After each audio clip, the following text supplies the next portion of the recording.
I think the most common questions human beings ask one another are, the way I'm phrasing this already sounds like some kind of alien who's studying our species, but I think the most common questions people ever get asked are, what are your favorite or least favorite somethings? Or what's the best or worst blank? Example, what's your favorite food? What's your least favorite movie? What's the worst date you've been on? What's the best note you can hit when singing? For me, it's this. That kind of thing. It's a super common question everybody asks someone new that they're meeting for the first time, but it's a question that I feel 99% of people don't have an answer to, because it's pretty difficult to choose one answer to those questions, because it's not something you really think about. But I am not 99% of people. Sheep. I am 99% gamer. So I've always tried to come up with an answer to every conceivable question that goes in this format, and last night on stream, chat asked me, what is the worst pain I've ever experienced in my life? And I didn't even have to think hard about it because I already knew. The worst pain I've ever experienced in my life was a urethral swab at like a standard STD checkup at my urologist. An STD checkup I didn't need, mind you.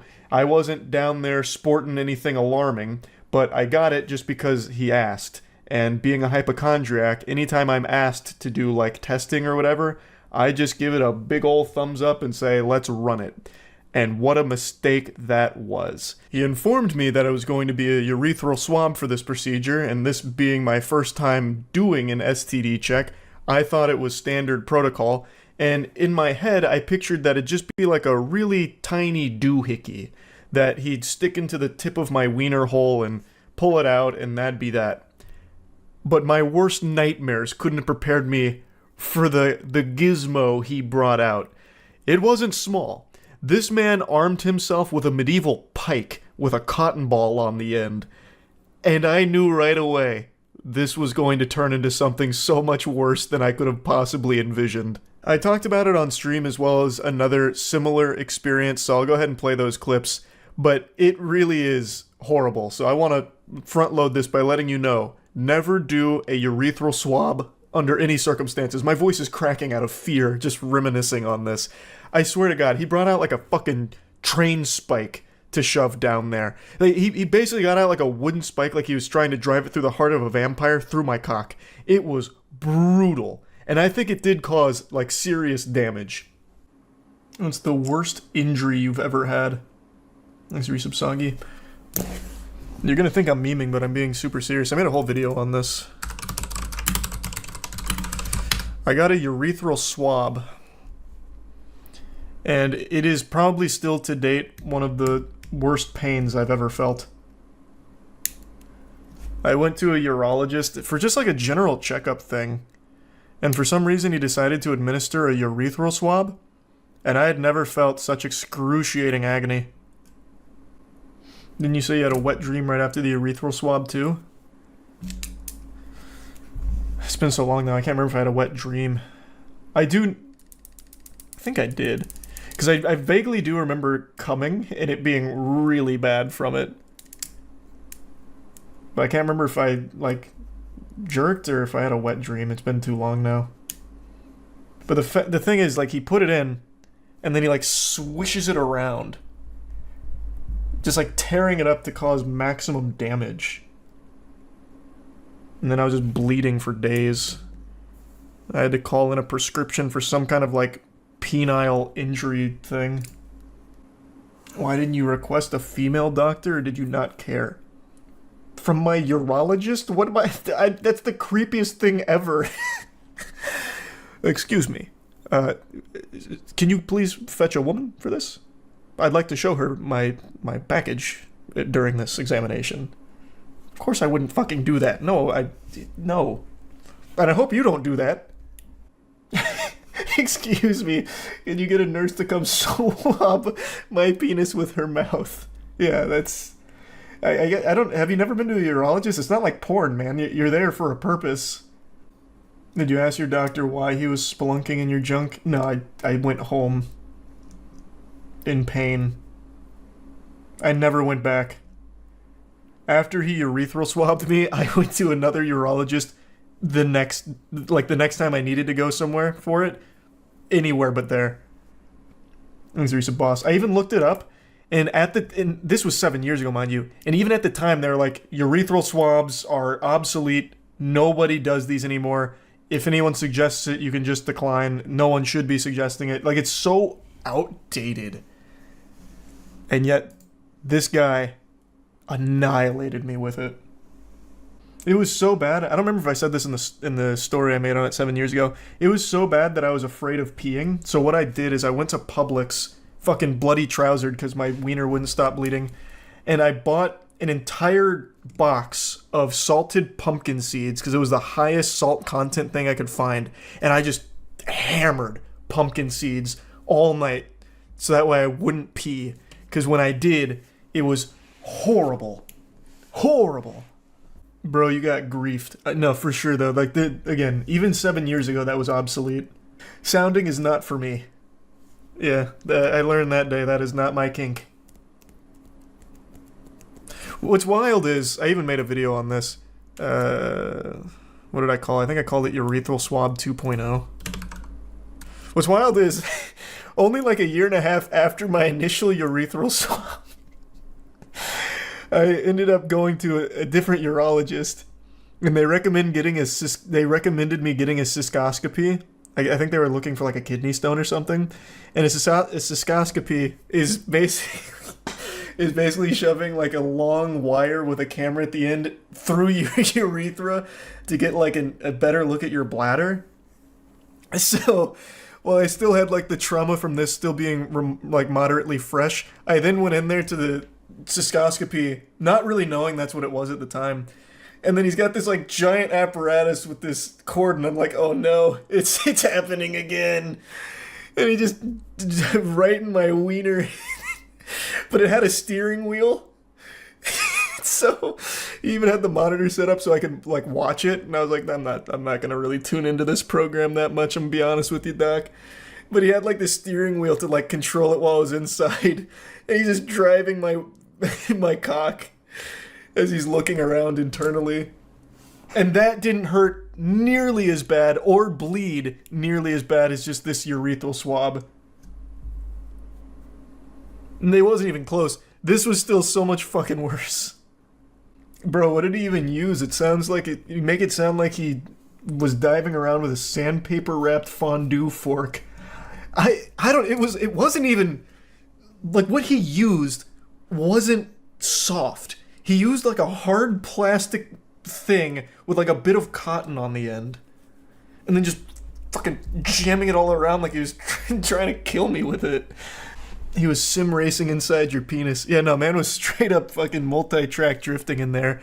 It was a really cool device. Let me see if I can find it, because it actually was like a steering wheel from the cord. So I was like watching him like, do some of this. It was wild. I definitely can't pull any of this up on stream. But yeah, it was one of these right here. I guess it's not so much a steering wheel per se, because it doesn't have handles on both sides. Well, no, it does. He had the gamer version. That's true. He was probably on the Logitech cystoscopy tube cord. You had a whole episode of Magic School Bus. Yeah. Moral of the story, though, don't get a urethral swab. Wow, I struggle with that word a lot. The cystoscopy wasn't too bad.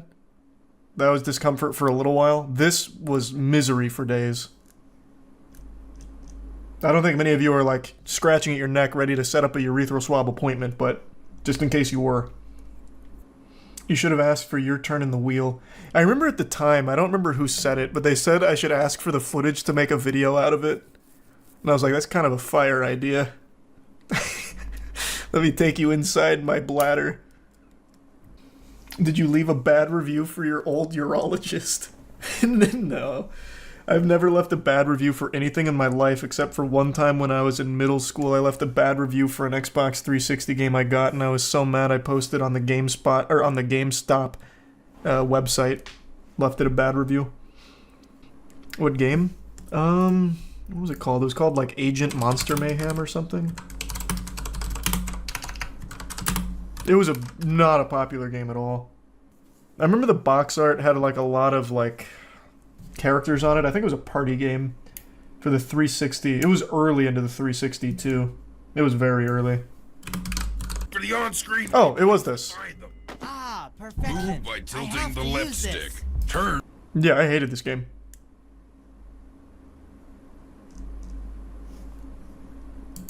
This is the only thing I've ever left a bad review on in my life.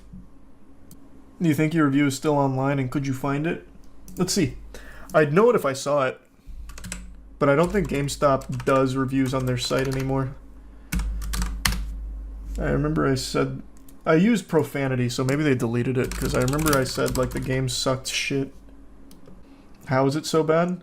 I don't know, I just remember hating it. I couldn't even remember the game's name. I don't know what made it so bad, but I really thought it was trash. Hey, you, what's that stink? It smells like brave boy in here. That must mean that there's a courageous man in this room. And I don't mean to alarm you, but he's sitting right in front of you. You notice anything different about me? Be honest. I know you do. I faced one of my biggest fears this week. On Saturday, I got on an airplane. A real airplane. Not like a flight simulator or anything like that. I'm talking a legitimate bird-in-the-sky flying machine. God bless the Wright brothers. And I took it to Texas. And I had so much fun on that flight that I decided to take a flight back home today, on Monday. I know that doesn't sound impressive to pretty much any of you, but to me, this was a huge deal. You know how people have like phobias of spiders and no one gives them shit for it? Well, I get shit all the time for being afraid of flying, and you know what? I said, fish paste with this. Dirty barnacles. I'm getting on a plane. I've had a fear of flying for as long as I can remember. I think prior to this flight, I'd been on about 10 planes total. The last time was in 2016 to California, and I've always hated it. It's always been terrifying to me. Yes, I already know there's people on the keyboard right now, fucking steam and smoke coming off their fingers, furiously typing about how safe they are and all the statistics, and I know that. I get it. It's a phobia for a reason. It doesn't have to be rational. Everyone has some kind of fear that they can't really rationalize super well, and for me, it's flying. I just find the whole idea of a plane terrifying because if something goes wrong, the stakes are so high. Plus, you're also trapped in this giant metal tube in the sky for hours, so if you have an emergency, like you break your arm and start choking on your bubblegum, you can't, like, get medical attention. Well, aside from, like, the Heimlich maneuver, but, like, you see what I'm saying? Like, if you have a medical emergency, they can't exactly just pull over to the nearest air hospital. You know, it's not BioShock Infinite. We don't have, like, just floating buildings that you can pull into or anything. So you're just trapped on there until you touch down on the ground whenever the flight is done. So it's just the whole idea of flying has been scary to me for as long as I can remember. But this weekend was a very special weekend. There was a massive event that I didn't want to miss. I needed to be there. It was the RLCS World Championship, the Rocket League World Championship, a $2 million tournament where our esports org, Moist Esports, was competing. We had locked in top 8, and we were starting on Sunday to try and take home the grand prize and the big trophy, the big clams. And I wanted to be there in person to support the squad. I would do pretty much anything to support Moist Esports. I am so passionate about it. I absolutely fucking love it. So I knew I had to be there for our team. Rise, Joyo, Vatira, and Noah make up the Moist Esports Rocket League team, and I think they're the best in the world. Unfortunately, they didn't win the World Championship this weekend, but I still couldn't be more proud of them. Next season, for sure, they'll be hoisting the trophy. There is no one more deserving than them, and no one wants it more than them. And being there was super special, so I'm glad I decided to face my fears and actually get on a plane for the first time in 6 years. Not only was it really great to be there for the team, but also just meeting the community was amazing. I met so many fucking awesome people at the event. It was beautiful. The fans chanting "Let's Get Wet" was unforgettable. Them chanting "Rise, Joyo, Vatira," absolutely iconic and memories I will always cherish. The Psyonix team, Psyonix is the developers behind Rocket League, put on the best esports event I could have imagined. It was a 14,000 seat arena, massive jumbotron, even got to stream from there for the watch party, so you're welcome to check out that VOD. I'll post it on YouTube at some point too. It was just such an incredible experience, and it was absolutely worth the panic attack that I experienced on the first flight. So the flight wasn't smooth for me. The first flight to Fort Worth was absolutely miserable. I brought like 18 different drugs, like legal ones. I'm not talking like shooting up heroin in the back or anything. I brought like Dramamine, Afrin to like open up my ears and everything. Just tons of different fucking things. I was damn near ready to start bringing in shungite, get like real spiritual with energy crystals, because I was just panicking. And unfortunately, on that journey there, within the first 15 minutes, I had a full-blown panic attack. I thought my throat was closing up. I had shot like 6 squirts of Afrin into my nostrils, so I thought I was just gonna like OD in the back of the plane. The flight attendants come by with the cart of snacks and just find my corpse, wondering what the fuck happened. Like I just got attacked by a nasal decongestant. I flew with friends, of course, and they did a great job of helping keep me calm and get through the panic attack. So that was very helpful. Ended up watching a movie and simmering down a bit. But yeah, the journey there was not pretty. It was not pleasant. It was pretty traumatizing. I didn't think I was going to make it. And it was entirely in my own head, too. Like, it had nothing to do with the actual plane or anything. It was me overthinking it and just, again, falling to fear. But got through it, made it to Fort Worth, and had a wonderful time. And thankfully, the flight back was a lot calmer. No panic attack or anything. Just buckled down, watched a bit of a movie, even took a nap. And that was all she wrote. We landed. Everything was nice and smooth. So that one was fine, but the first one was absolutely rough. I think the question on everyone's mind now is, will I fly again? And I'm super happy to say, fuck no. No, nope. I don't plan on flying very often. For the next Rocket League World Championship, maybe I'll hop back on the plane, get back in the saddle, and get out there. But I think I'll probably just stick to like ground transportation. Even though the second flight was a lot calmer than the first one, I still wasn't happy or comfortable. I was still very scared out of my fucking mind and nervous. And the entire week leading up to this was nothing but stress and anxiety. I think across the 72 hours prior to Saturday, I slept maybe 6 hours total. Maybe. And that's being generous. So it has been fucking miserable. So I don't really plan on becoming a frequent flyer, but at least I faced my fears this week, and I know I can do it for like big events, that really, get my engine revved and get me wanting to get out there as quickly as possible. I know now that I can at least face them. So I think this was a fucking great week all around. I'm super proud of Moist Esports Rocket League team, and I can't wait to see more from them. I think the future is very, very bright. And I just wanted to talk about this a bit, and that's it. So yeah. If you've been around the channel for a long time, you might remember that I used to make one video a year where I'd address all of the most common questions that I'd get for that year. It was a big event, people looked at it like a second Christmas if Santa Claus was a greasy, gamer-gunked little goblin. And I don't do that anymore these days. I've buried that tradition because I stream every day on Twitch, so I'm always answering the most common questions anyway. And since it's Twitch chat, I'm always answering the same 3 questions over and over again. It's like in fucking 50 First Dates with 10-Second Tom. But just like last year, I thought it might be fun to do it on YouTube as well, because obviously not everyone's going to the streams. It's their loss, they're missing out on a few extra inches on their penis, but what am I going to do? I'm not their dad, I can't force them. So why not just answer those common questions in a YouTube video so that way everyone's caught up on the lore. We'll start with the one that's been getting asked a lot recently, which is about the kitty. Yeah, I recently got a cat, and not because I'm a bandwagon follower. I know a lot of other YouTubers also got cats. This was actually a cat that was left behind outside of a PetSmart in a box that Tiana and I just decided to help nurse back to health, and eventually just decided the cat's too cute to not keep. And a lot of people have been wondering if we finally decided on a name. The answer is no. And that's because we still don't even know the gender of the cat, which has been making it pretty hard to come up with a really badass name that would strike fear into the hearts of other animals. As I mentioned before, the cat was unfortunately born with a birth defect in its ass. I forgot the name of it, but fundamentally, like, the colon doesn't really connect to the anus, or it's extremely narrow, and it's a very serious problem, but we did get the surgery and the cat's been doing better, but because of that, it's been really hard for any vets to properly gender the cat.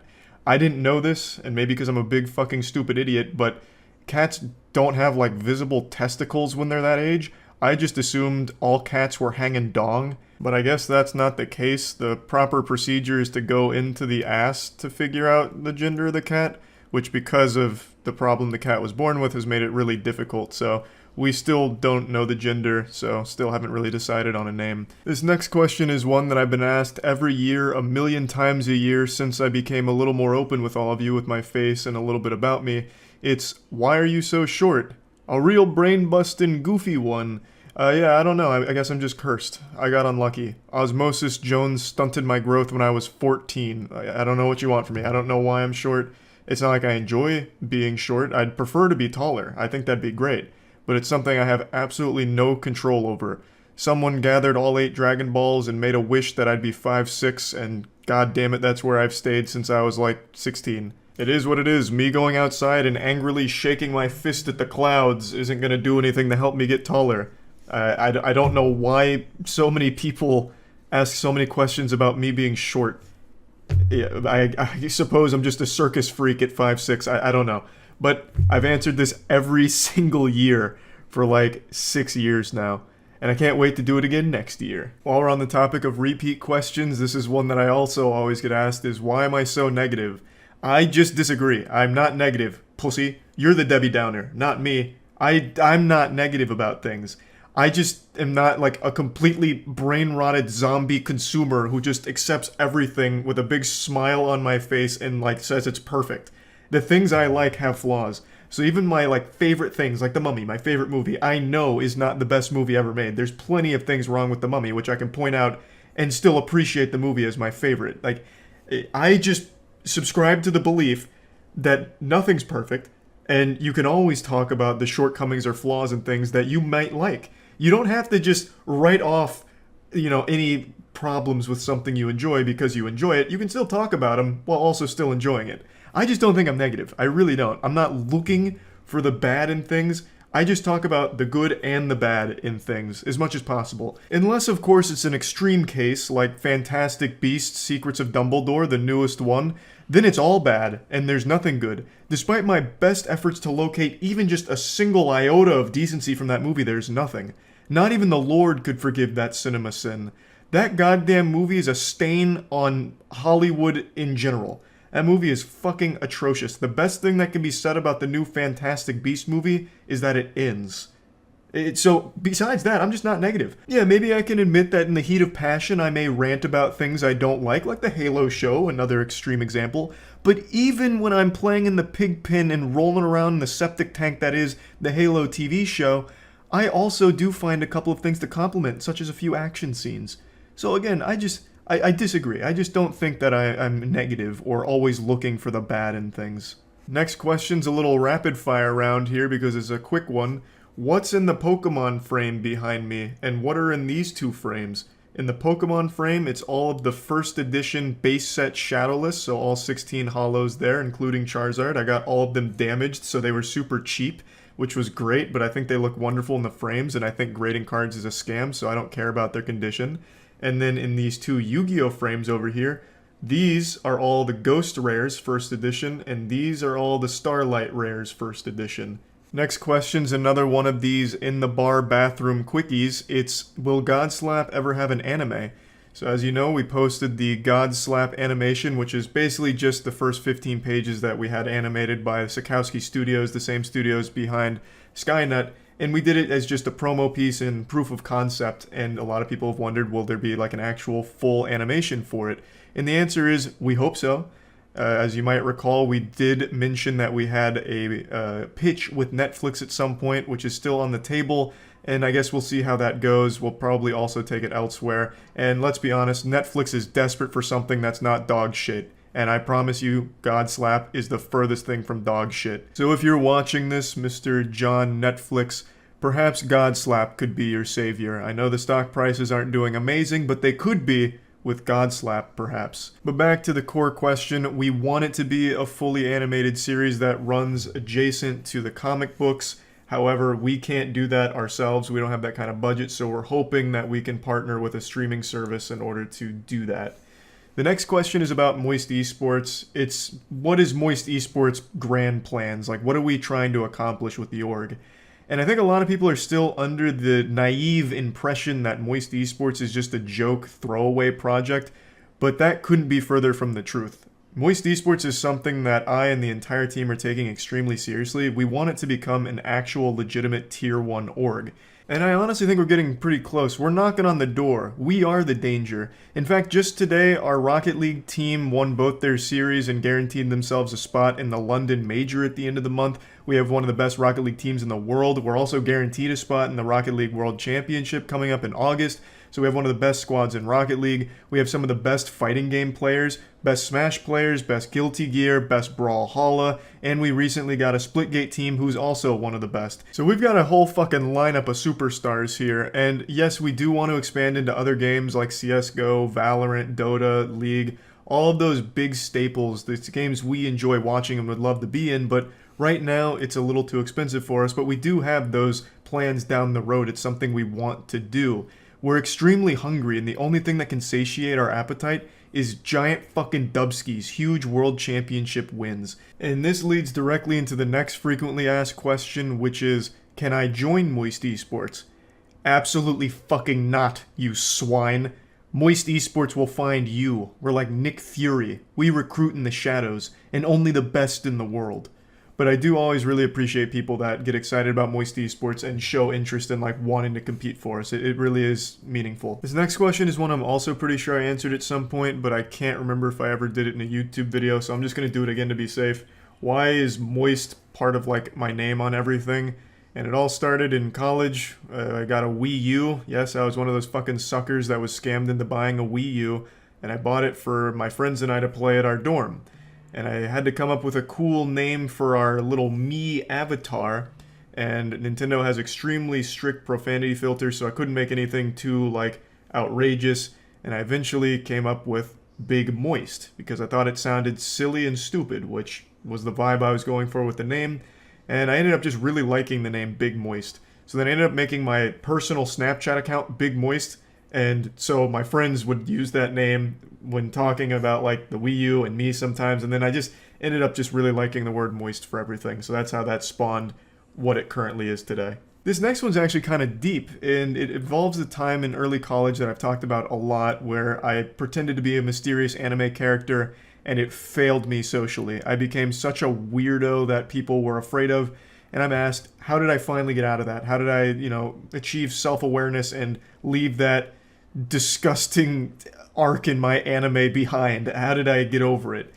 And the answer is I surrounded myself with actually socially adept people. So in my early college days, I commuted to college. I used to just go from my house, my parents' house, to college. And I didn't spend a whole lot of time around a lot of people because they were rightfully fearful of me because I adapted such a weird image where I wouldn't talk to people and I'd scare them. I'd put the fear of God in them. But coming around into like late sophomore year, I decided I was going to live on campus because I thought it would be good for me to be constantly surrounded by other people so I could absorb their social information like a fucking sponge. And it worked. I got lucky enough to room with random roommates that all happened to be like actual party-going, popular people, and I was able to learn from them. Fucking taking notes in the bathroom like a dweeb, coming up with how partying works, and it ended up breaking me out of this anime zone that I had trapped myself in. So I was able to escape it, not under my own power, but because I made the decision to learn from other people and surround myself with people that were better at socializing than I was. And they were actual angels. They were nice enough to take me to parties with them as like their little Padawan, and I was able to suckle from their bosom and learn from them. I am forever in their debt for being nice to me and actually taking me to parties and to meet people and stuff. Because without them, I would probably still act that way in public, like that loser I was in the first year and a half of college. Let's pick up the pace here, increase the BPM. Will I ever fight in a YouTuber boxing match like Creator Clash 2? No.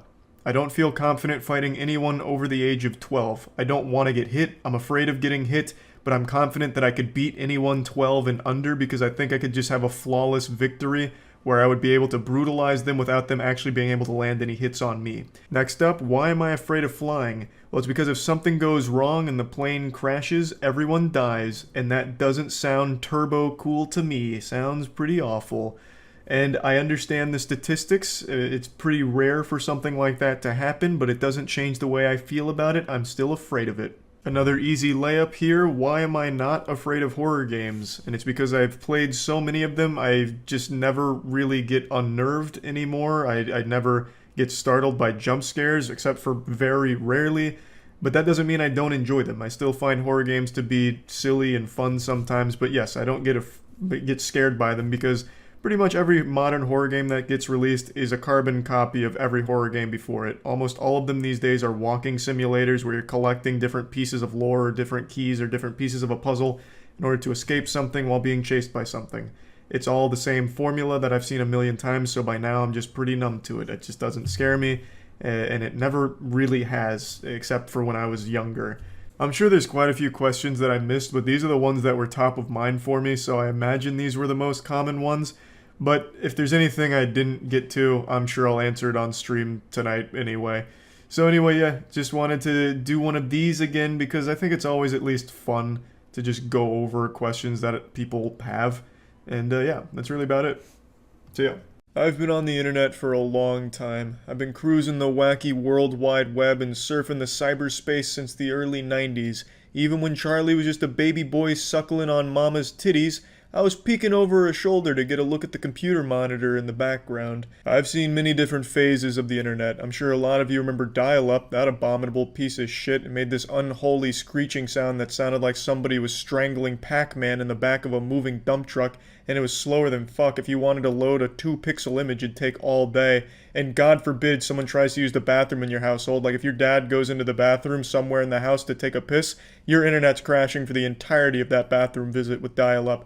It was terrible. But I look back fondly on that era and the memories associated with it. There was a sense of mysticism when it came to the internet and this mysterious cyber world. Especially with friend groups. You know, you'd be talking to your friends about Halo 2 and one of them would bring up, hey, I read online that if you shoot this specific sign with enough rockets from the rocket launcher, it spawns a golden warthog.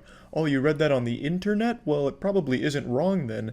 I mean, shit, I was 8 years old and getting scammed. I was being used like a fleshlight by scam services. There used to be a bunch of banners where it's like, click here to win a dirt bike. I'd be like, what the fuck? All I have to do is click here and win a dirt bike? I'm in. So then I'd click it, and I'd start filling out surveys and like putting all kinds of sensitive information into it. And next thing you know, my parents' fax machine has been hacked and I don't have a dirt bike.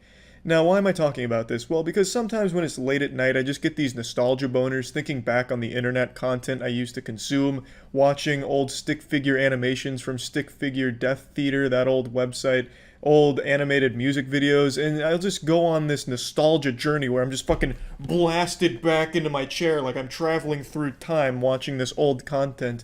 And that's what I was doing tonight, and I figured, I might as well share some of it, see if I could inspire some nostalgia boners in some of you out there that might remember it. Now, the first one I'd like to share with you is called Mission to the Moon. This is from a band called Lunar Active. It's an animated music video, and it's criminally underrated. It never took off the way that I thought it should have. It was made around the time Ultimate Showdown was made, and of course, everybody's fucking seen that. It's a classic masterpiece.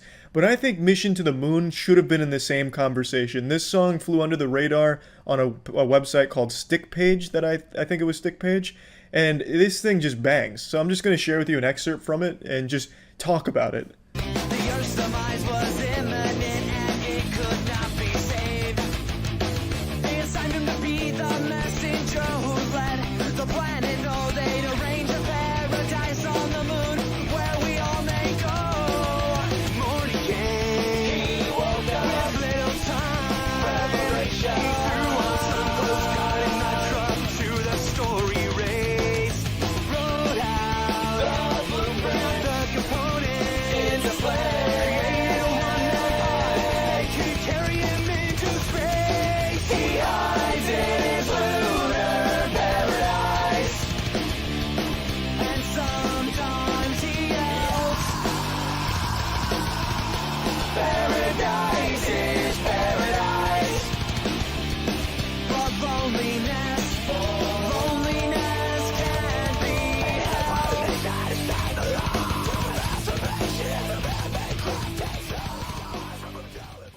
This thing just absolutely slaps. I'm not going to spoil the ending for you since the song is a story about a man who was tasked with taking humanity to the moon where aliens built a paradise for us because they knew that the Earth was about to explode.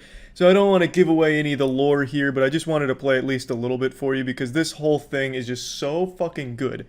And just watching it for even a second, it immediately takes you back to an era where Flash animations were king online. Flash is dead now, but back in the day, that was the most popular content online that I can remember. I still remember going to Newgrounds and watching Flash animated porn. I remember desperately watching tutorials trying to figure out how to make Flash animations of my own, but I just never had the talent or the drive to follow through with it. But it was a great time, and this music video immediately just takes you right back into the fucking pilot seat of that era. Now please allow me to sit you down by the fireplace again and tell you old war stories from back in the day. The next piece of content I'd like to show you is a stick figure animation, and I know this genre isn't dead. Stick figure animations still exist and are still pretty popular, but even modern stick figure animations can't compete with the masterpiece that is the Castle series from Oscar Johansson. These were very popular on Stick Figure Death Theater, which is a website that I think's been dead for like 15 fucking years by now. The only people that know that name anymore, it's triggering like a Winter Soldier episode in them right now. But it was very big there, and that's where I found it and just got glued to it. It is extremely impressive animation, worthy of Academy Awards. It's as if Christopher Nolan got butt-fucked by Michael Bay and decided to make a stick figure series. It's really, really good shit. So I'll show you a clip. This is from Castle 3, Part C. Keep in mind, the upload on this video is 2015, but I think the original release of Castle 3 was in 2008 or 2007. Somewhere in that ballpark, I'm pretty sure. Maybe even 2009. It was still over a fucking decade ago, not 2015. That's just when Oscar decided to post it on YouTube. He took 2 of our men. He said something. Shut up!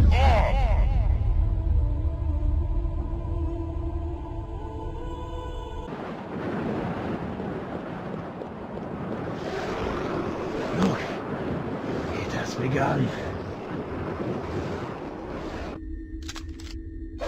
Hold it!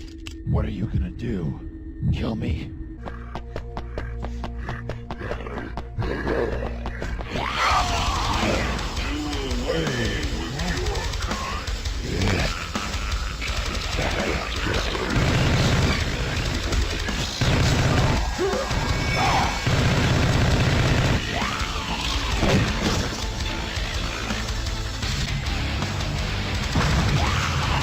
Enough to blast our way out of here.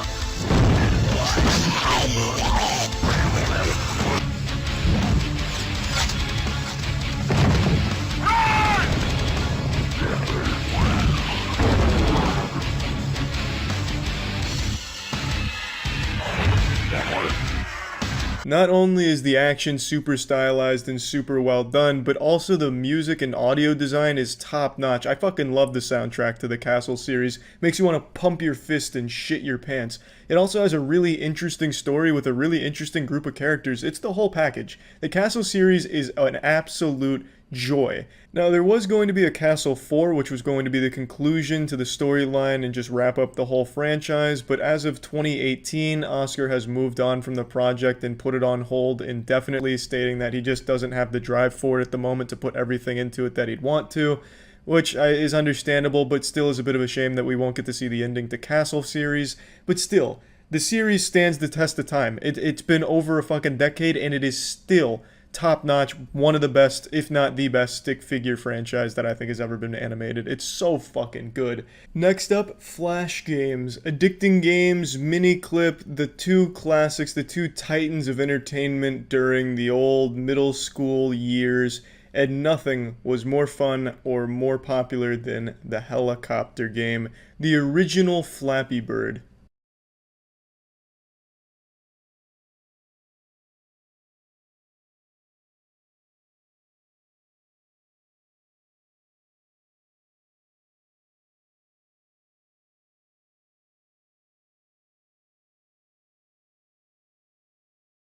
Looking back on it now, it doesn't look like much, but I put more hours into this naughty girl than I did Skyrim. I have so many hours clocked on this game, and I was the best there was when it came to the helicopter game.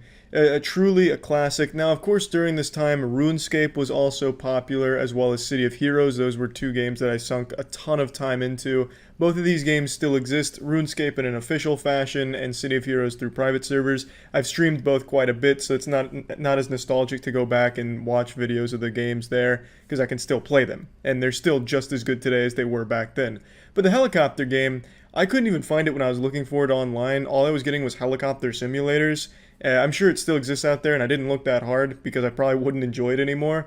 But shit, I just wanted to at least reminisce on this game here. I'm a little upset with this video though that didn't have Hypercam 2 on the top, unregistered Hypercam. That would have really completed it nicely. But yeah, anyway, I don't want this to be too long, just showing old content and talking about it. So I just wanted to show a few things because I was really feeling nostalgic tonight. So yeah, that's really about it. So yeah. When I was a young teenager, I had a really weird relationship, and I don't mean with like a creepy uncle or anything like that. I had a weird relationship with masturbation. Now, this will come as a massive surprise to many of you Redditors out there, but when I was a young man, I was extremely religious. I got baptized twice just to make sure the Lord took notice in case he missed the first one. I wanted to make sure he took notice and saw that I got baptized. And this led to a lot of fear, especially when it came to my penis. I was fucking afraid of my wiener. But like all young men, those hormones are pumping and you just gotta slap that skin flute around to show it who the boss is. And when I did masturbate, it was a fucking nightmare. I'd sometimes cry after it because I felt like this sacrilegious act condemned me straight to hell as some kind of unforgivable sin where the devil knew I masturbated and made a special room in hell for me. It was rough. If you listen to the official podcast, I've kind of talked about this a little bit in the past, but I used to ask my parents permission to masturbate and then ask them like a million times if I was still going to heaven if I did. It was bad. It was bad. And the reason why I'm saying this today is because I felt like sharing a story that I just remembered because I was going through some old boner jams. I was looking at old music, and I came across Bullet for My Valentine. Bullet for My Valentine is a metal band, and they used to be my favorite band during this time period, during all this here that I was just talking about, setting the stage. And Bullet for My Valentine made it impossible for me to jerk off. I don't mean like the band themselves, like the band members didn't come to my house and slap my dick out of my hand every time I was about to jerk off, but I owned one of their posters that I hung on my wall in my room. It was the only poster I ever owned, and the only reason I bought it is because I saw in like old 90s and 2000s movies, the cool kids always had like a ton of fucking band posters and shit, like Misfits and Green Day with the beating heart, and I was like, shit. You know, they're kind of cool. I'll try that too. So I went to FYE. I don't know how many of you even remember FYE. That's like the Blockbuster of music. FYE was a place that sold CDs and some DVDs. You could buy one CD and a pack of gum for like $90. That shit was a straight up fucking scam. But I went to FYE and I picked out a Bullet for My Valentine poster. And it wasn't a very cool poster. It wasn't like album cover art or anything like that. It was just a picture of the band members all staring at the camera. So when I hung that on my wall, it looked like those pictures in old cartoons where the eyes would follow you around like some Scooby-Doo shit. It was a kind of fucking weird poster, and it was the only thing on my wall, so I had this white fucking wall. It'd be like this. If I hung that poster right next to the Redline one and the Redline one wasn't there. It was just a completely empty wall with this one poster. It looked like some kind of religious thing where I'd like light candles in front of Bullet for My Valentine and pray, hoping to summon their spirit into my house or something. It was fucking goofy. But I thought it would help make me look cooler, so I'd take like some pictures in front of it and post it on MySpace, like, hey, I got a band poster and shit. They're a pretty popular band, people liked them, and to be fair, their music still absolutely slaps. I was listening to The Poison today, and that album still has some absolute bangers on it. So I was like, okay, this was a good idea, this is cool, people think I'm a little cooler now because my room's got Bullet for My Valentine poster in it. But when I wanted to masturbate, I realized a massive problem. I hung the poster in the middle of the wall directly behind me. And my room was very small, so I could reach out and touch it like here. And I had the poster right behind me. Like it was my shadow. And the poster was looking over my shoulder. It was directly behind me. It was like Bullet for My Valentine was always staring at whatever the fuck I was doing on the computer at this time. And I didn't realize how intrusive that would be when it comes to masturbation. Like, you know when the screen goes black on your phone or computer when you're watching porn and then you see your own greasy reflection there? Well, I had that, plus all 4 members of Bullet for My Valentine watching it with me. It was like some shit out of a horror movie where when somebody wipes off the mirror, there's another reflection in it. So it's not like I jerked off very often back then because I was so afraid of it. I wouldn't jerk off for like 5 or 6 months. I'd carry around like 6 months worth of nut, and it made me absolutely mentally ill. I had OCD, like actual obsessive compulsive disorder, not that shit they talk about on Twitter where someone cleaned their disgusting room because I had like fucking 15 Travis Scott meals lying around and shit all over the place, so they cleaned it and then said they were OCD because they wanted it clean or whatever. No, you just wanted to clean a dog shit messy room. I get it. It's not OCD though. I had a whole lot of shit going on during this time, and this bullet for my Valentine poster was about to make it a lot worse. Because every time I did try and jerk off, and that poster existed there for like 2 years, every time I tried to jerk off, I fucking couldn't. I couldn't focus because I knew Bullet for My Valentine was right next to me, watching it and watching me. It fucking felt so uncomfortable. I remember I put tape over their eyes one time. Every band member's eyes, I put a little piece of duct tape. Do you know how fucking insane that looks? I probably would have looked like an actual serial killer if someone came into that room and saw that. Like, Charlie, why is there duct tape over their eyes? That's like some Zodiac killer shit. I had to stop listening to Bullet for My Valentine's music because every time I heard it, I'd think of jerking off, which is probably not what they were going for when they were making their music, trying to inspire some 16-year-old boy to just constantly think about touching his dick. It's so fucking terrible, all just because I bought a poster to look cool. And I should have just bought like an album poster, but that was the only thing FYE had was like this selfie of all four of them holding their instruments or whatever. It was terrible until one day I finally reached the boiling point and I just ripped it off the wall. I just ripped that shit right off the wall and I never looked back. Just so I had freedom to masturbate in my masturbatorium again. And I tell you, that relief when I finally did bust that age-old nut without Bullet for My Valentine haunting the room was euphoric. It was like a curse had been lifted and it was safe again to masturbate in the room. It was all just because I bought a fucking band poster to look cool. But to be fair, Bullet for My Valentine's music, still good. Still good music, yeah. I just wanted to share this because I was listening to the album again and it brought up all those repressed memories that I guess I just stored in the back of my mind. Now I want to make it clear, I did still masturbate during this time. I wasn't a coward. I wasn't a pussy that was about to abandon masturbation just because I was a little uncomfortable with a band watching me do it. I still did manage to bust some out from time to time, but it made it a lot more difficult. So yeah, Bullet for My Valentine ruined the fun of masturbation for me for a little while. That's it. See ya. Last week I took you on a journey through the artistic genius of Charles White, the modern-day Da Vinci. I showed you some of my greatest pieces from my time as an art major in college. Of course, my crowning jewel, my magnum opus, being this portrait of my father that I created. When I first saw this, when I rediscovered this artifact here, this treasure, I actually didn't know it was my dad at first. I thought it was one of the models from the class I drew it in, which was figure drawing, where you had people come in, and I thought the model just happened to look like Jared Fogle from the Subway commercials. But the reason I knew this was my dad is because I recognized the chair he's sitting in, and I was like, wait, that's my fucking dad I drew, huh? And then, of course, all the similarities just started hitting me. It's a very abstract interpretation of my father, but to the keen eye, the trained eye, you'll immediately recognize it, I would say. Now, is this the single worst piece of art in history? Absolutely not. Is it the best piece of art in history? Yes. Yes, it is. I really love everything I was able to capture here. If I was to go back and redo this, the one thing I'd do is I'd get rid of the camel toe. My dad, he doesn't have like a visible camel toe or anything like that, but I hit him with some moose knuckles here, and he didn't deserve that. I didn't do it on purpose. It's just there were some folds in the pants I was noticing, I think, and I just accidentally reverted to like hentai techniques. So a bit of a miscalculation there. I also might want to have put some legs on the chair, because right now it looks like it's a floating chair, like he's fucking MODOK. But everything else is right on the money, I would say. I really like what I was able to do with his torso here. It kind of makes him look like a thwomp from Super Mario 64, just like a giant fucking block. He's not like this wide or anything, but I was playing with dimensions, of course. As an artist of my caliber, it's nice to distort reality a bit and play around with proportions, which is, of course, I was experimenting here with great success. I need to definitely get that framed and maybe find some candles to put around it to make it look like some kind of satanic ritual where like that's the deity we're worshiping or something. But it definitely needs to be like in an art museum or something, I would say. But anyway, this isn't about the actual art pieces. I wanted to tell another story from my days as an art major, because I hinted at a few tales from back then in the last video, and I figured I'd share one right away. This is one that I've only touched on briefly, like in the podcast and in the past. And I never bothered to finish the story because it's extremely embarrassing and I actually feel pretty shameful for it. But I figured it's 2021, baby. Shame's a thing of the past. So let's fucking get in here, raw and no rubber, and I'll just tell you it like it is.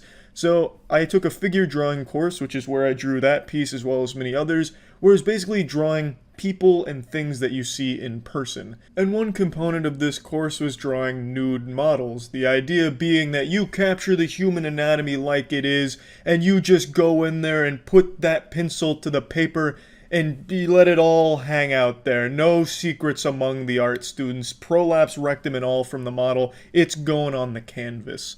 And it's that shit that you used to see in old movies where, you know, the protagonist would go into an art class and everyone's drawing a naked guy whose dick is flopping around. It was that, but I took the course in real life.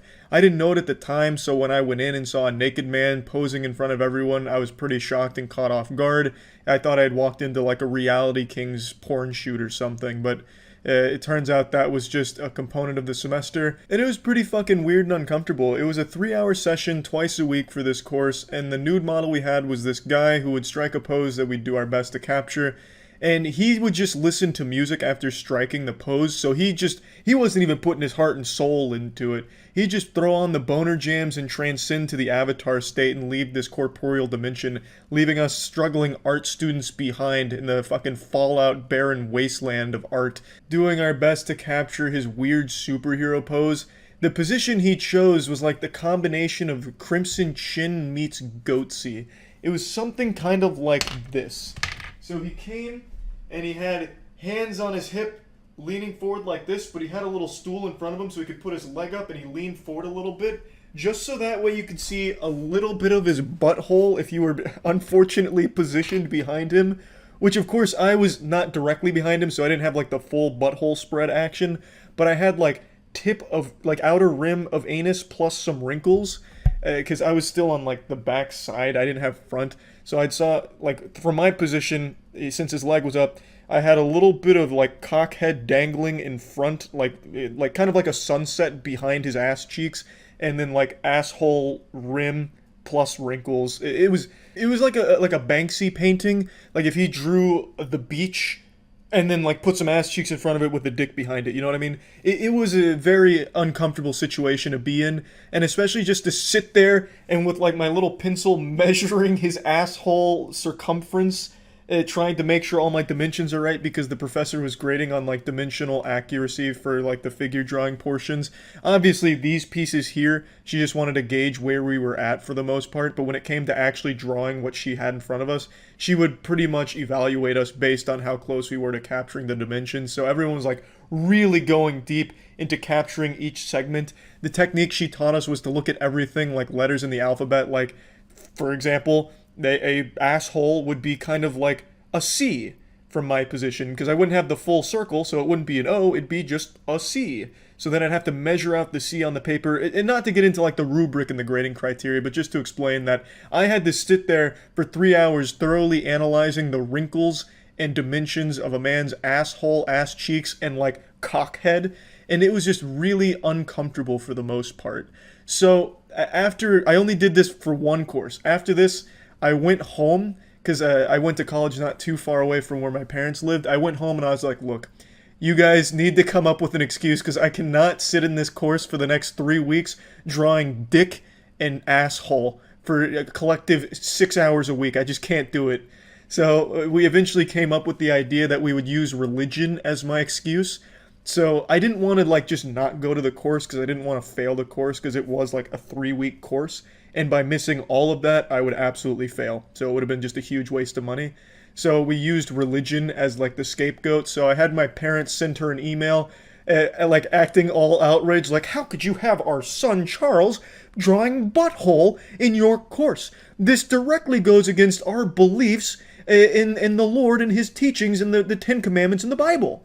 This is absolutely unacceptable. Charles will not be attending the course, and we expect he will still get full credit, because we wouldn't have allowed him to take the course if it was disclosed beforehand that nude model drawing was a requirement.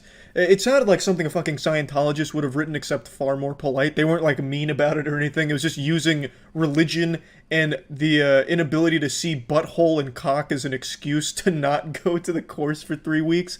And they sent it. And then she sent me an email and then talked to me saying, look, she understands.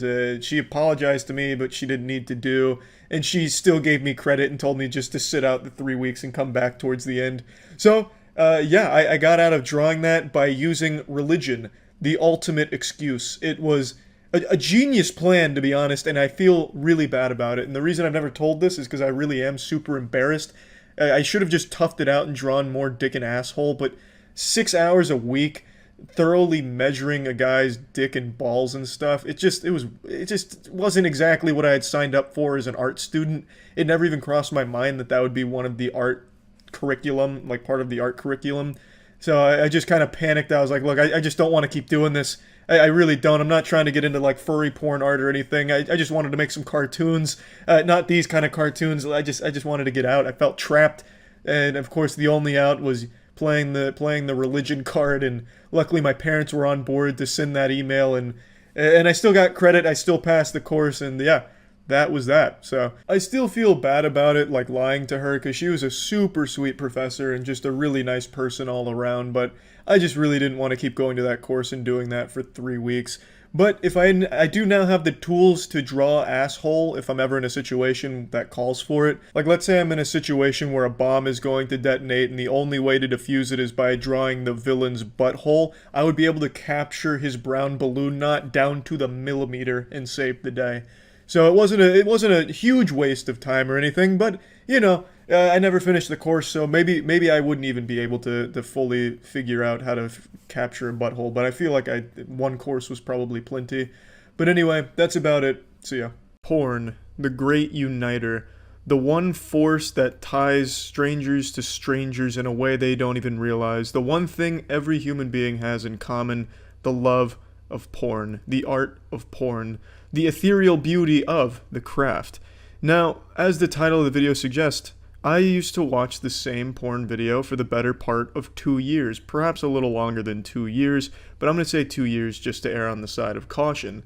I've made it no secret that I refuse to get a haircut at the moment, and that I also used to have very bad OCD. Not your generic watered down bullshit meaningless version of OCD where you move your car keys from the counter to the drawer because you don't like them on the counter. That's not fucking OCD, you goddamn bigot. Don't you hijack what OCD actually means. I had literal OCD, and one of my rituals was watching the exact same lesbian porn video for the better part of 2 years.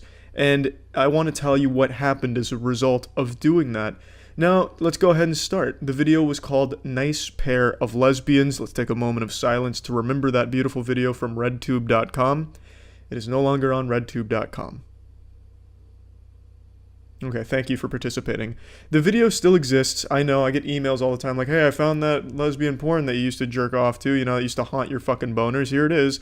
Yes, I know it's still on the internet, but in like 240 and 360p. On RedTube, it used to be 480. 480p or higher does not exist anywhere on the internet anymore. Trust me, I have looked. But that's besides the point. That's just to give you the context of what the video is. Maybe someone else out there used to also have OCD and jerk off to this video for 2 years straight. And if so, you're not alone, my brother, or my sister. You and I now share a cosmic bond, a bond stronger than the bond between a mother and her child. I love you. Now, it wasn't just watching this lesbian porno. I had an entire routine for it, like a choreographed dance routine for jerking off to this video. And I know I've talked about a little of this on the podcast before, but I still get emails asking me to talk more about that porno that I jerked off to for 2 years. So I figured I'd talk more about it. I also get emails asking me what's my Twitch account, and I'm glad you asked. It's twitch.tv/moistcritical. Go drop a follow, subscribe. Love to see you over there. I stream daily. Twitch.tv/moistcritical. Fuck yeah. But anyway, so this routine that I came up with, well, not that I came up with, that I kind of fucking cursed myself with and burdened myself with at the time. I would make certain facial expressions during certain points in the video. I would say certain things to the actresses in the video, and make no mistake, you goddamn delusional incels, the porn actresses are just that. They're actresses. They have a script of certain moves they're going to do. It's not like they're just fingering themselves and ass blasting their assholes with their fists for your enjoyment alone. It is a job, and they are actresses. Get it through your fucking skull. But anyway, I would say things to them like, oh, you're so hot, that's so sexy, I'm touching my dick to you, as if they could hear me. and as if I was communicating to them directly as like the director of this video. It was a really weird routine. It really was. To kind of give you a brief oversight of all of it, I'm not going to walk you through every step that I would do here. In fact, I don't even remember all of them anymore.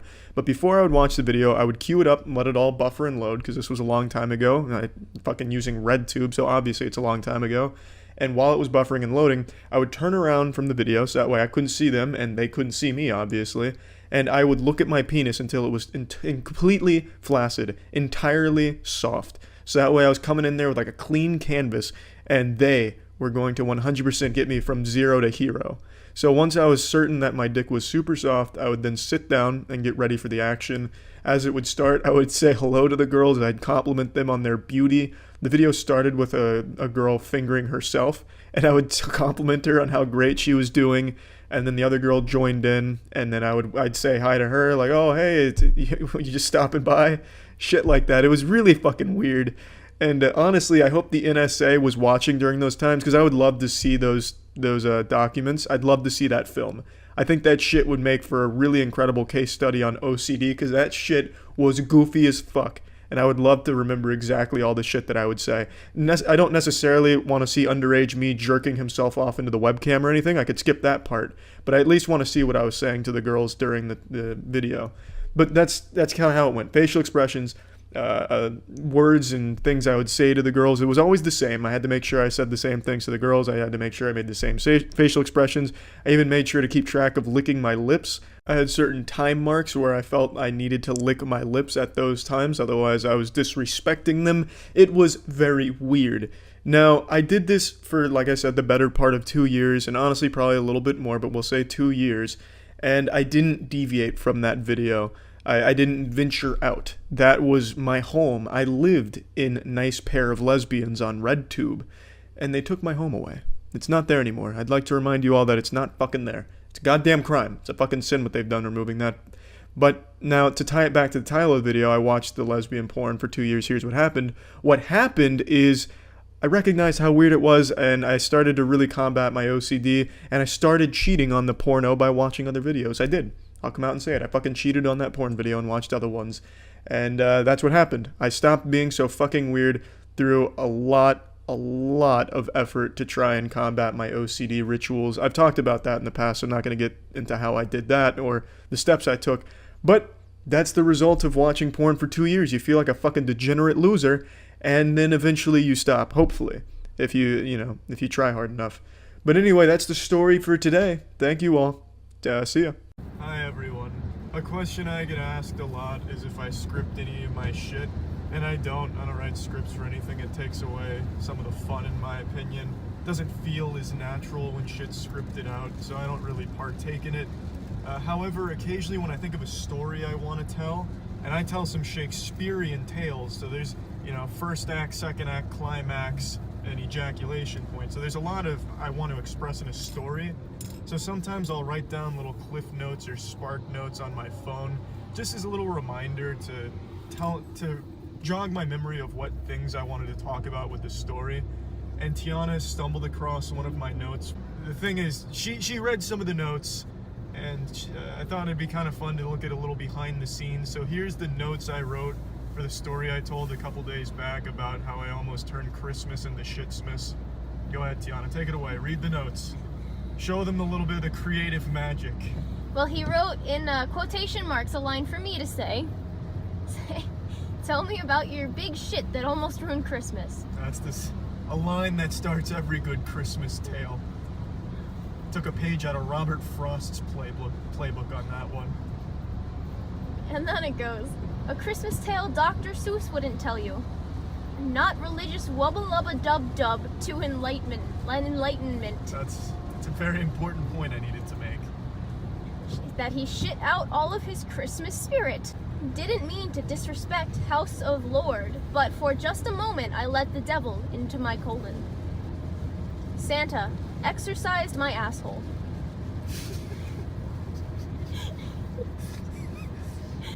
I was Santa, and my only present was shit. The toilet will remember that one. Jesus, babe. I don't think you understood that line. See, the toilet will remember that one as a Telltale Games reference. Oftentimes in those awful games, it would say X will remember that. So I kind of Oh, like when we played Walking Dead. Yeah. So instead of like a character remembering some trivial decision you made, it was the toilet remembering me putting fat shits in it. Grinch shit on Christmas.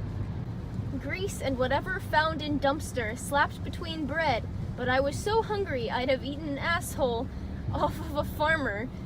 Her dad pumping ass to church, drifting around corners. Wasn't a church, it was a battlefield. That one is actually a play off of Alan Wake's ending. You see, when Alan Wake, it's a video game, and when it concluded, he said it's not a lake, it's an ocean. So it only makes sense. You're not an enlightened being. Oh, sorry, I have to play the game first. Yeah. It's a fat, beautiful reference, though. No poop, Christmas miracle. I'm assuming that was the grand finale, the end. Yeah. The be all, the end all be all. That one's closing the chapter on that story. So there's a little behind the scenes look of how that story came to light. I don't do that for every story, but if there's a story I think of and I don't plan on telling it for a little while, I'll write down little notes to remind me of some of the things I wanted to talk about. Good afternoon, ladies and gentlemen. It's that special time of year again where we peel back the curtain, I take off the condom, and I answer your most asked questions of the year through Twitch chat, through email, and YouTube comments. I just kind of make a mental list of the most asked questions. So let's start with the first one. Do you still play Recorder?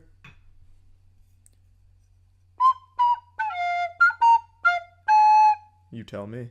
How tall am I? I'm 5'6", the optimal male height. It's what God envisioned for our species. Anything above 5'6", it just seems silly to me. Why would you want to be taller than the golden height? It's the height. I fucking hate being short. Here's one that I absolutely hate, but I have to acknowledge because it truly is probably one of the top 3 most asked questions of the year. What is your favorite meme? Fucking hate meme and meme culture. I think it's all just super god awful and lazy. I just don't even understand the point of memes anymore. They're not even entertaining. They don't even get like an exhale from the nostril anymore. They just seem fucking silly. Odd flex, but okay. And god fucking meme. I hate that shit, but I have to acknowledge it because I answer the most asked questions every year. So what is your favorite meme? The only meme that I appreciate in any capacity is the oppressed gamer meme. I've answered this multiple times and even made a video answering it again, and yet I'm still getting emails about it, so I'm going to answer it yet again. Where do you stream now, since you haven't streamed on YouTube in a while? I stream on Twitch now. But wait, I thought you fucking hated Twitch. Yeah, I had a lot of problems with Twitch, the majority of which they've been actively improving on. Meanwhile, YouTube is devolving and fucking its own ass in all possible aspects. So I do all my streaming on Twitch now. See, even Tetra's tired of this fucking question. Listen to that. So yes, I stream on Twitch now. No, I don't hate it anymore. It's a lot better than YouTube streaming. Again, I will post a link to my Twitch in the description of this video.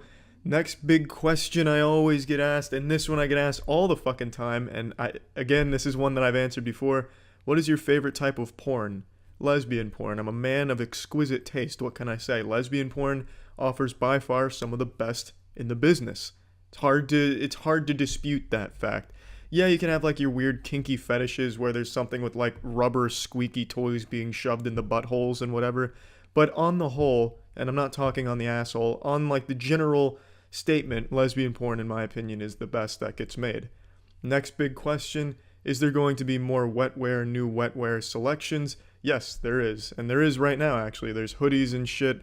There's a lot of new wetware available, so if you do want to get wetware, I'll put a link to that in the description as well if you want to check that out. Do you edit your own videos? For the most part, I edit all of my own shit, which is why it all looks like 2008 era shit, because I'm a really bad editor. I don't have a special effects degree. I'm not in contact with Marvel Studios effects team or anything, so it's pretty bare bones, just syncing, trimming, and then putting it together. That's about it.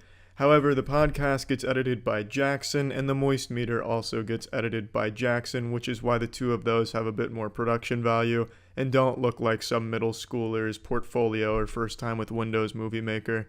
I forgot to mention this one when talking about Twitch. This is one that I'm asked probably more than anything else. This, I would say, is the most frequent question of the year for me. will you be playing and or streaming huge name game coming out soon? Yes, I will most likely be playing and or streaming the huge game that you have just asked me about. I've got G Fuel in the veins. What can I say? I'm a hardcore, elite, top tier gamer, barbarian, assassin, guru. I play the majority of new games that come out. I always have. I stream a lot of them too. Maybe not all of them, but I do, for the most part, play the majority of the new games. So yes, I will probably be checking that out. What advice would I give to a college kid? I don't know why I'm always turned to for advice when dealing with college matters and the social aspect of college, especially after I already made the video talking about how I spent an entire year of my college life, my freshman year, pretending to be an anime mysterious guy who was one step shy of having his nipples pierced and wearing assless chaps to appear different and unique. I don't know why people would turn to me for the social aspect of advice in college, but regardless, the advice I would always give someone is don't be weird. Don't be weird. Now, don't misunderstand what I'm saying. I'm not telling you not to be yourself or to just be like some carbon copy cloned of every other fucking douchebag in college. I'm saying don't come on too strong and fire on all fucking cylinders. Go in there full mast, full erection, blood pouring to your throbbing member, gloating about your favorite hentai to someone you're just meeting for the first time. Ease your way into someone's life, find commonalities, common grounds, small talk, and then, go from there. I guess it's less of don't be weird and more of don't be so overbearing. Well, I guess just don't be weird. I still think that's the best fucking advice. Don't be weird when you're first starting to meet people or trying to carve out your own identity in a new space. This is one I don't really understand, but I'm always asked. Are you ever going to do more of the real series, real videos? And I don't get that because it's not like I ever stopped. I just don't call them the real and then product name. They're just infomercial dubs. The only reason I ever called it the real series is because I was too fucking lazy to individually name those videos. But now I name them.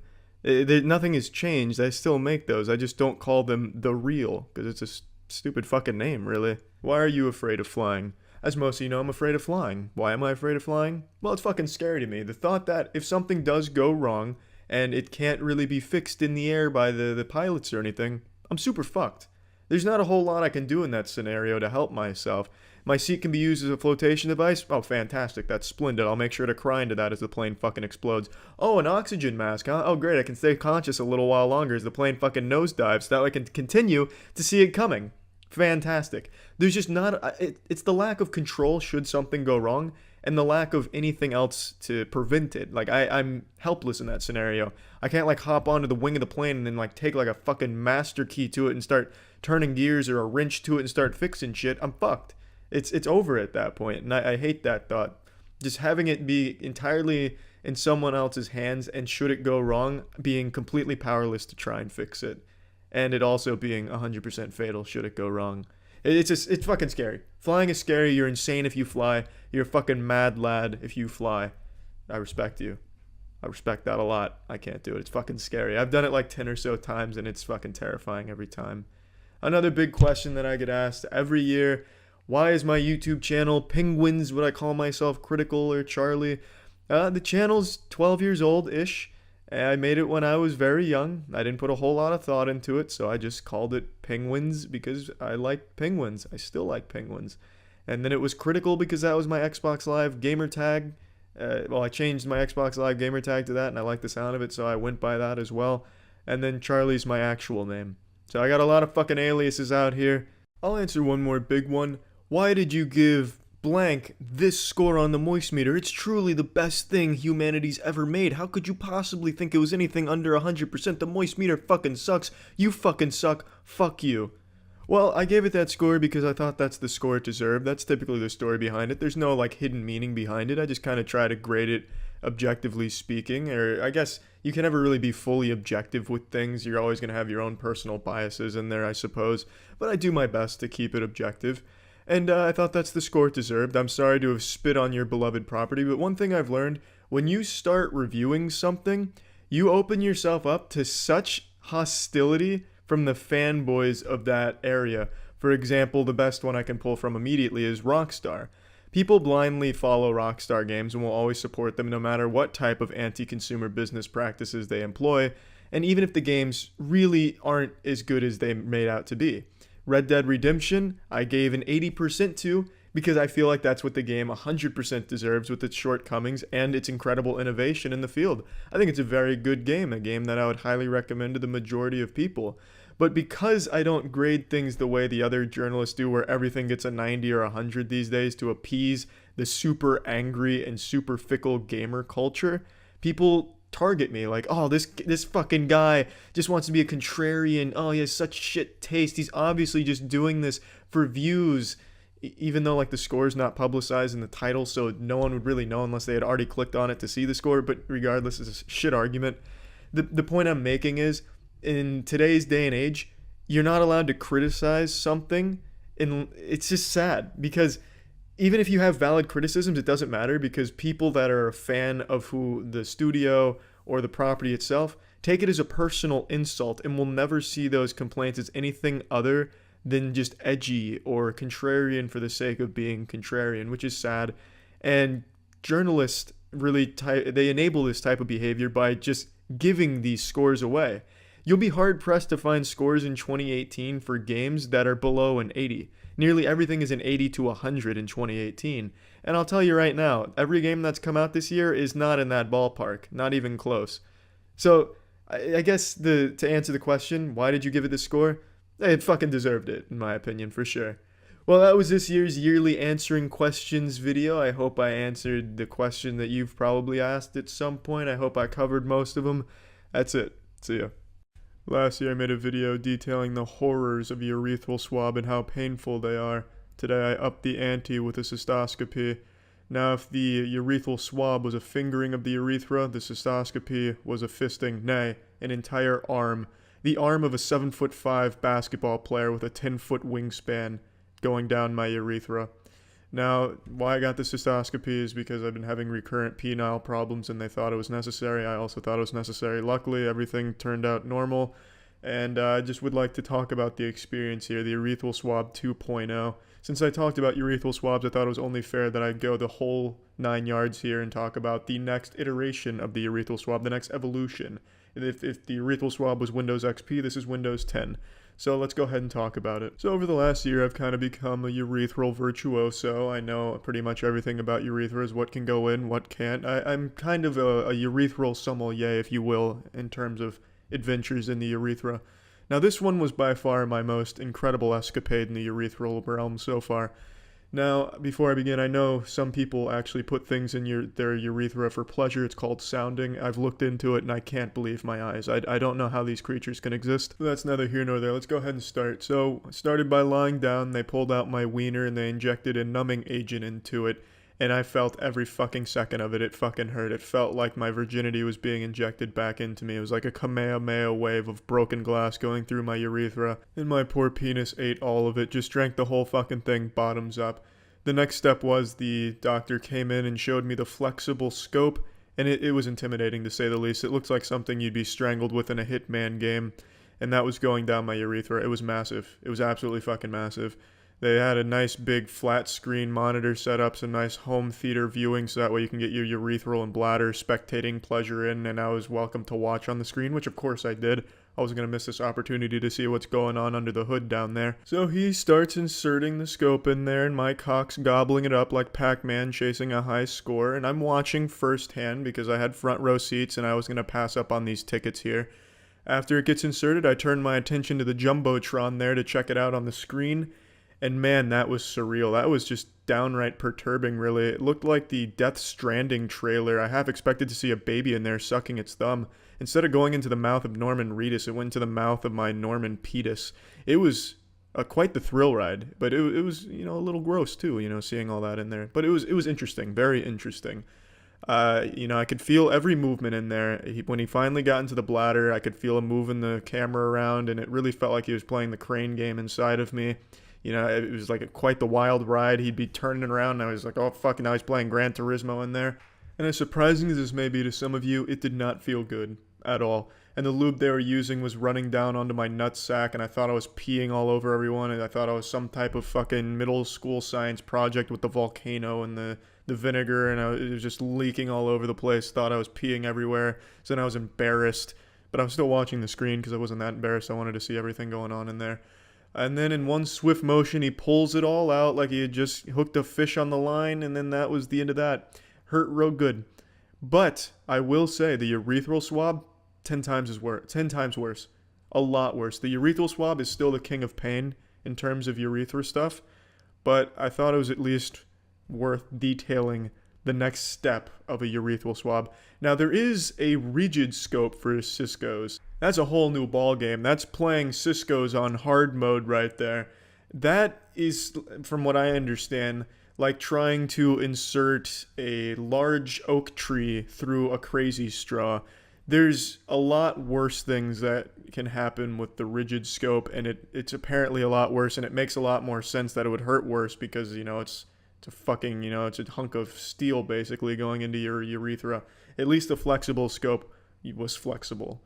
But yeah, so between the urethral swab and the urethral swab 2.0, the OG urethral swab was far more painful, but it was worth at least detailing this experience just for the sake of, keeping the urethral adventures, getting them out there, telling the urethral tales that you can tell your children before bedtime, so that way they too fear the urethral swabbing boogeyman and such, as well they should. So yeah, this was my latest escapade in the urethral adventures, and yeah, I should also mention post-op Cisco how it feels. It feels like I'm just constantly leaking lava. It burns and my undergarments are wet, so I'm definitely leaking, that's for sure, and it doesn't feel good. It feels like I've got some hot charcoal bricks down there. It's like I'm smuggling drugs for the drug cartel, except the drugs are nothing but hot fucking mulch in there. So that's how it feels now. Hopefully it'll go away soon, and yeah, that's it. So yeah.